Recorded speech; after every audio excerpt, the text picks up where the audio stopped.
शनिवार व्रत कथा एवं विधि। व्रत का महत्व। शनिवार का व्रत शनिदेव की दशा दूर करने के लिए किया जाता है। इस दिन शनिदेव की पूजा की जाती है, जिसमें काला तिल, काला कपड़े, काले उड़द के काले तिल का तेल आदि उपयोग में लाया जाता है, क्योंकि शनिदेव को ये बहुत प्रिय है। लोहे के बर्तन में तेल और पैसे रखकर दान किए जाते हैं। शनिवार के दिन बहू को उसके पियर नहीं भेजा जाता। चना खाते हैं। इस दिन पीपल के पेड़ की पूजा भी की जाती है। तेल, घी, लकड़ी, कोयला, नमक और लोहे की वस्तु खरीदना उचित नहीं माना जाता। इस दिन शनि स्तोत्र का पाठ करना लाभदायक सिद्ध होता है। शनिवार व्रत कथा। एक समय सभी नवग्रहों सूर्य, चंद्र, मंगल, बुध, बृहस्पति, शुक्र, शनि, राहु और केतु में विवाद छिड़ गया कि इनमें सबसे बड़ा कौन है। सभी आपस में लड़ने लगे और कोई निर्णय न होने पर देवराज इंद्र के पास निर्णय कराने पहुंचे।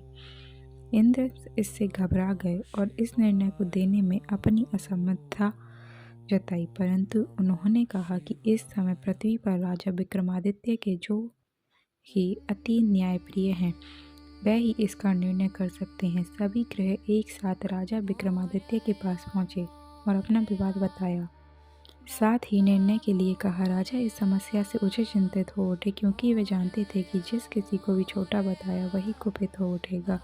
तब राजा को एक उपाय सूझा। उन्होंने स्वर्ण, रजत, कांस्य, पीतल, सीसा, रांगा, जस्ता, अवर्क और लोहे से 9 सिंहासन बनवाए और उन्हें इसी क्रम से रख दिया। फिर उन सब से निवेदन किया कि आप सभी अपने अपने सिंहासन पर स्थान ग्रहण करें। जो अंतिम सिंहासन पर बैठेगा वही सबसे छोटा होगा। इस अनुसार लोहे का सिंहासन सबसे बाद में होने के कारण शनिदेव सबसे बाद में बैठे, तो वही सबसे छोटे कहलाए। उन्होंने सोचा कि राजा ने ये जानबूझकर किया है। उन्होंने कुपित होकर राजा से कहा, राजा तू मुझे नहीं जानता। सूर्य एक राशि में 1 महीना, चंद्रमा 2.25 महीना 2 दिन, मंगल 1.5 महीना, बृहस्पति 13 महीना व बुध और शुक्र 1-1 महीने विचरण करते हैं, परंतु मैं 2.5 से 7.5 साल तक रहता हूँ। बड़े बड़ों का मैंने विनाश किया है। श्री राम की 7.5 आने पर उन्हें वनवास हो गया। रावण की आने पर उसकी लंका को बंदरों की सेना से परास्त होना पड़ा। अब तुम सावधान रहना। ऐसा कहकर कुपित होते हुए शनिदेव वहां से चले गए। अन्य देवता खुशी खुशी चले गए। कुछ समय बाद राजा की 7.5 आई। तब शनिदेव घोड़ों के सौदागर बनकर वहां आए। उनके साथ कई बढ़िया घोड़े थे। राजा ने यह समाचार सुन अपने अश्वपाल को अच्छे घोड़े खरीदने की आज्ञा दी।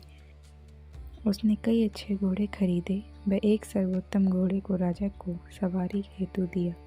राजा ज्यों ही उस घोड़े पर बैठा, वह घोड़ा सरपट वन की ओर भागा।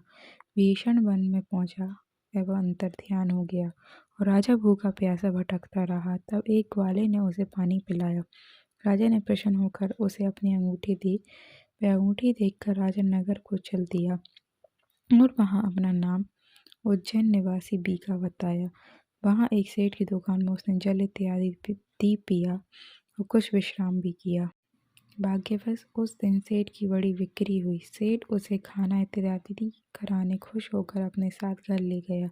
महाराजा ने एक खूंटी पर देखा, एक हार टंगा है जिसे खूंटी निगल रही है। थोड़ी देर में पूरा हार गायब था। तब सेठ ने आने पर देखा कि हार गायब है। उसने समझा कि बीका ने ही उसे चुराया है। उसने बीका को कोतवाल के पास पकड़वा दिया।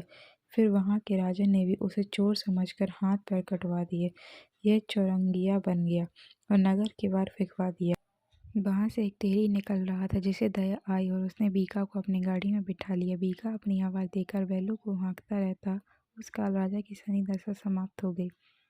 वर्षा काल आने पर वह मल्हार गाने लगा। तब वह जिस नगर में था, वहाँ की राजकुमारी मनभावनी को वह इतना भाया कि उसने मन ही मन प्रण कर लिया कि मैं इस राग गाने वाले से ही विवाह करूंगी। उसने दासी को ढूंढने भेजा। दासी ने बताया कि वह एक चौरंगिया है, परंतु राजकुमारी न मानी। अगले ही दिन से उठते ही वह अनशन पर बैठ गई कि विवाह करेगी तो उसी से।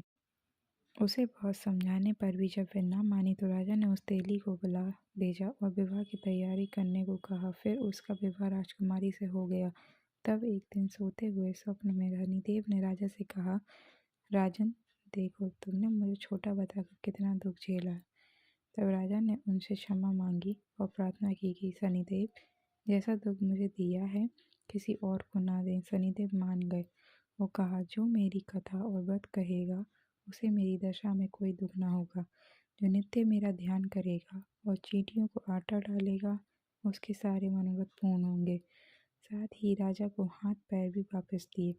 प्रातः आँख खुलने पर राजकुमारी ने देखा तो वह आश्चर्यचकित रह गई। बीकान ने उसे बताया कि वह उज्जैन का राजा विक्रमादित्य है। सभी अत्यंत प्रसन्न हुए। सेठ ने जब सुना तो वह पैरों पर गिर क्षमा मांगने लगा। राजा ने कहा कि वह तो शनिदेव का कोप था, इसमें किसी का कोई दोष नहीं। सेठ ने फिर भी निवेदन किया कि आप मुझे शांति तब में मिलेगी जब आप मेरे घर चलकर भोजन करेंगे। सेठ ने अपने घर नाना प्रकार के व्यंजनों से राजा का सत्कार किया। साथ ही सबने देखा कि जो खूंटी हार निकल गई थी वही अब उसे उगल रही थी।